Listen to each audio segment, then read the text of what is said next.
Yaxshimisiz do'stlar? Qanday? Darslarimiz sizga yoqayaptimi? Demak, biz ushbu darsda Pinduoduo programmasidan o'sha matn va rasm orqali qidirishni o'rganamiz. Esingizda bo'lsa, biz Taobada ham shuni o'rgangandik.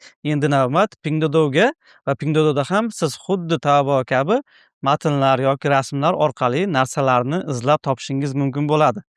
Qani, boshladik. Pinduoduo programmasidan tovarlarni rasm orqali qidirish yoki matn orqali qidirishni sizlarga o'rgataman. Ya'ni Pinduoduoga kirganda mana bu joyga kiramiz. Joydan tepasiga qarasangiz, mana bu joyda tovarni nomini yozib qidirsangiz bo'ladi yoki tovarni suratga olib qidirsangiz bo'ladi. Keling ko'rib chiqamiz. Masalan, rasm orqali qidirish joyiga kirganimizda, mana bu joyda galereyada sizga qandaydir bitta rasmni skrinshot olib, bu joydan topsangiz ham bo'ladi.